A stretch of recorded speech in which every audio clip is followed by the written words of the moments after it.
アンニョンパクンです。日本人ってなんで急に態度変わるの？日本人ってマニュアル通りしかやらないのね。韓国で何度も見かける日本人に対するあるイメージ。でもそれが誤解だと気づいたのは僕が日本に数年住んでからでした。韓国人のこれは偏見じゃなくて文化の翻訳ミスだって。この動画では韓国人が日本人に抱きがちな5つの偏見を取り上げ、その奥にある文化の違いについて僕なりに分析してみます。それでは行きましょう。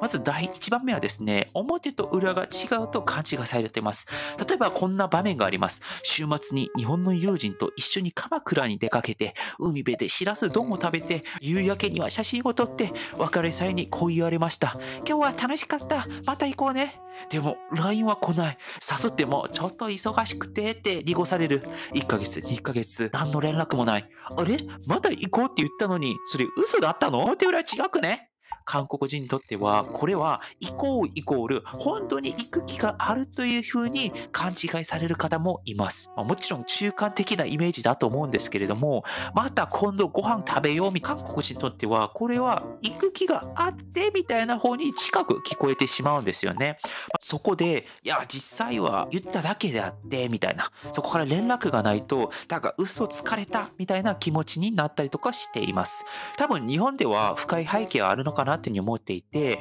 例えば今すぐ予定は立てられないけど、あなたと過ごした時間は本当に楽しかったとか、また会えたらいいねという柔らかくて優しい表現だと思ってるんですよね。約束ではないけど、気まずさを残さないための要因だと思っています。でも韓国人にとっては、思ったことはストレートに言う、余地をあげておかないみたいな雰囲気があるので、日本の方にとっては優しさのつもりで言っておいたつもりであっても、韓国の方からしたら傾向的には本当にそれ良かったじゃんみたいな100%そのまま翻訳される場合があります。だからこの認識のズレが生まれるんですね。韓国ではまた行こうねって言われたら、行動予告と考えられますが、日本ではその場の感情の花畑みたいになっちゃうんですよね。で、韓国人たちがこの表裏があると感じてしまうのが、この文化のルールブックが違うだけかもしれません。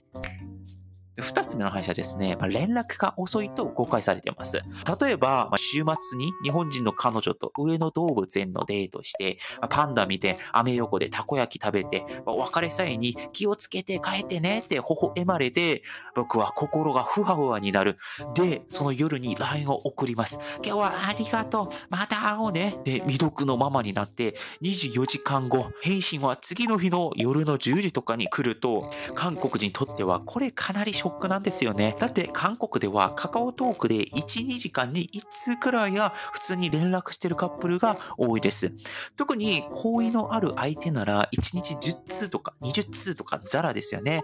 で、そこで既読無視とか未読無視とかはもう興味ないですあなたにみたいまで思われる場面もあります。でも日本ではこれは冷たいというよりかはあくまで自然なんじゃないですか。なんか仕事中にスマホを見ないのがマナーだったりとか、返信にはきちんと時間をとって、言葉を選んだりとか、本当に必要なことだけ話すみたいなことがあると思ってるんですよね。で、そもそも連絡イコール愛情の量ではなくて、会って話せばいいんじゃないみたいな考え方を持っている方が多いかなというふうに思っています。だから、ここでもズレが生まれてしまいまして、韓国では連絡頻度っていうのが、感情のバロメーターになりますが、日本では連絡の有無よりも会ってる時間で空気の心地よさが大事にされる傾向があるのかなというふうに思います。韓国の方にとっては返信が遅いから嫌われてるんじゃないと悩んでいる人たちもいるんですけれども、今なら言えるんじゃないかなというふうに思います。で、それは関係が壊れたんじゃなくて、言葉に頼らない関係が始まったかもしれないという話ですね。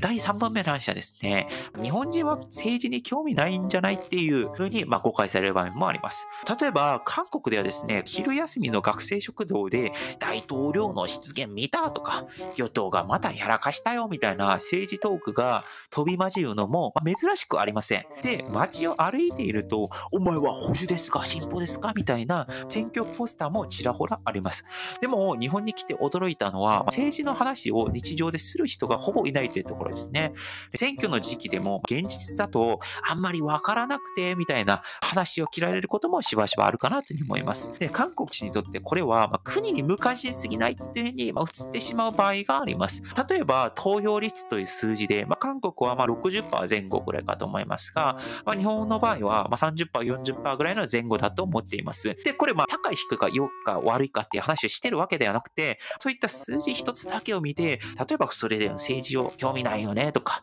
国に興味ないじゃないみたいな、その印象を持たれてしまう場合があるということです。でも日本ではこれにも理由があるかなと思っていて、一つ目は政治の話は争いの火種になるんじゃないかなみたいな認識。意見の違いで関係が壊れるぐらいなら、沈黙選ぶという、この空気を読む力が強く動いてるんじゃないかなというふうに思いました。そしてもう一つは、政治よりも身近な生活を大事にする、傾向があるのかなというふうに思いました。で、誰が首相かっていうのも、もちろん大事だと思うんですけれども、今日の弁当がうまいかも大事に下がれる。そういった社会だと思いました。だから認識のズレが生まれているかなというふうに思っていて、韓国では政治に関心を持つっていうのが市民の義務。でも日本では政治と適切な距離を保つとも言われるんじゃないかなというふうに思います。で、語らないから無関心というよりかは、静かに考えてる、もしくは心の奥からは考えてるという選択肢もある。それが僕が日本でしたもう一つの政治との向き合い方でした。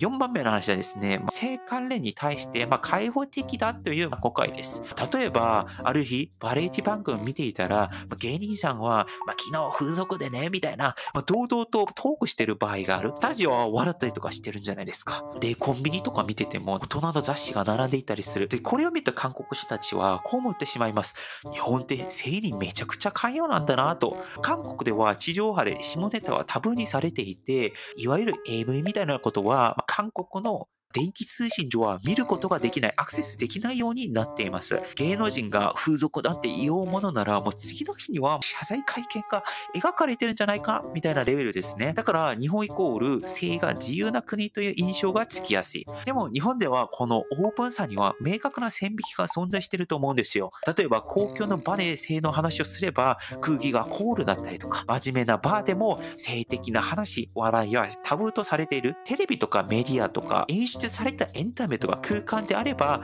現実のマナーとはちょっと別の話になっていて、やっている場面自体があるかなというふうに思うんですけれども、現実どこでもそういった下ネタとか話していいわけではないですよね。で、これを韓国の方々がたまに勘違いして、日本人の方々に下ネタぶつけたりとかしてる場面もたまにあったりはします。何でも話していい国と思って踏み込むと空気が一瞬で変わる。そのギャップにヒヤッとしてる韓国の方々も多いんじゃないかなというふうに思うんですね。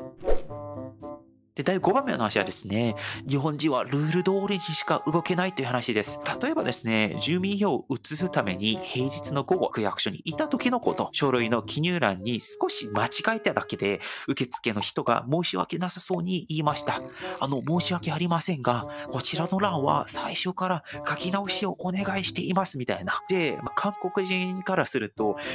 そこだけ修正すればいいんじゃないですかと、ひどい方はイライラしてしまう場合があるかもしれない。日本は結構どこ行っても、印鑑、天準、バーニョルっていうところを大事にしているイメージを受けます。で、状況を見て柔軟に判断してくれることが少ない。これは韓国人の感覚からしたら少ないということであって、それが絶対として少ないか多いかまでわからないんですけれども、韓国人からの感覚としては、臨機応変効かないんじゃねみたいな感じる人がいます。でも、日本はこのルール重視には明確な理由があるかなというふうに僕は、日本に来て感じてるんですよね。それは、例えば誰に対しても、平等であるためとか、責任を明確にするためとかもあるかなというふうに思います。例えば、区役所で一人だけ特別扱いしてしまえば、他の人にも説明がつかなくなる。また、現場の人が勝手に判断してトラブルになれば、相手も職員も守れない。つまり、日本の流通のなさは、正確さと公正さを守るためのシールドみたいなものだったんですね。だから、この誤解が生まれているかなというふうに思っていて、韓国では状況に応じて早く動きなさいみたいなことが美徳とされている。でも日本では誰に対しても変わらないことをしっかり一つ一つ積み重ねていくことが信頼になる。日本ではそれが誠実さなんですよね。だからこそ日本では完璧が生まれている。例えば電車は1分のズレもなく走ることになったりとか、コンビニのレジも機械みたいにピッピッピッピッってやって、もうレジ袋渡して、お箸渡して、ポイントカード聞かれてみたいなことがピチッと進んでいる。こういった細部へのこだわり、完璧さっていうところが、もう日本の強みになってるんじゃないかなというふうに思います。で、最後に伝えたい話もあります。僕は9年前にですね、韓国ソウルからスーツケース2つで日本で来ました。最初は何もかも静かすぎて戸惑いました。本音が見えねえ。返信が遅え。政治の話もなんだかどこでいつ話せばいいのかわかんない。優しいけど何を考えてるのかわかんないなーって。それが僕の正直な最初の頃の印象でした。でも今僕ははっきりと言えます。それは誤解だったんじゃないかと。いや、正確に言うと、文化の読み間違いだったんだというふうに思いました。日本では言葉よりも空気で伝えるだったりとか、連絡よりも沈黙に愛がある場面もある。政治よりも争わない日常を大切にしたりする人もいる。どれも、韓国とは違うようなイメージなんですけれども、それぞれの奥にはちゃんと意味があるかなというふうに思います。この動画で伝えたかったのは、どっちが正しいではなくて、背景を知れば見え方も変わるということですね。日本を偏見の眼鏡で見てしまう韓国人もいるかもしれません。実際います。